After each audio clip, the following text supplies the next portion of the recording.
Most popular నటుడైపోయాడు. అదంతా ఏమో కానీ మనోడు చెప్పాల్సినవి ఇంకా చాలానే ఉన్నాయి బ్రదర్ అంటున్నారు విమర్శకులు.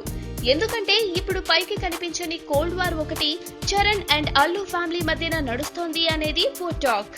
అవును, మొన్న ఒక మనసు ఆడియో లాంచ్ కు బన్నీ వెళ్లిపోయాక చరణ్ ఎంట్రీ ఇచ్చాడు.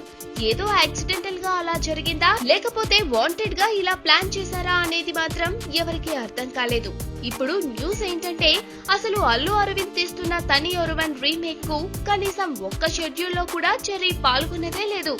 ఎప్పటికప్పుడు సాకులు చెప్పి ఈ సినిమా షూటింగ్ నుండి తప్పించుకుని తిరుగుతున్నాడట. చూస్తుంటే ఇదేదో కావాలని చేస్తున్నట్లు లేదు. పైగా బ్రూస్లీ సినిమాలో ఉన్న ఫిజిక్ మనోడికి పోలీస్ ఆఫీసర్ క్యారెక్టర్ చేయడానికి పక్కాగా సరిపోతుంది.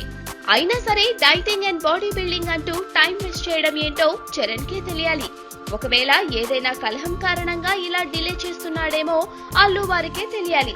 ఫ్యాన్స్ కు ఏదో ఒక క్లారిటీ ఇవ్వండి brother. Super star Mahesh Babu fans కి గుడ్ న్యూస్. అసలే బ్రహ్మోత్సవం ఫ్లాప్ తో బాధపడుతున్న మహేష్ బాబుకి గుడ్ న్యూస్ ఏంటి అనుకుంటున్నారా? ఇప్పుడు మహేష్ తన అభిమానుల బాధను తీర్చడానికి సిద్ధమవుతున్నాడట. బ్రహ్మోత్సవం రిజల్ట్ మహేష్ ఫ్యాన్స్ నే కాక మహేష్ ని కూడా చాలా నిరుత్సాహపరిచింది. అందుకే ఇప్పుడు సూపర్ స్టార్ ఆ బాధని పోగొట్టి తన ఫ్యాన్స్ కి వీలైనంత త్వరగా సక్సెస్ ట్రీట్ ఇవ్వాలనుకుంటున్నారు.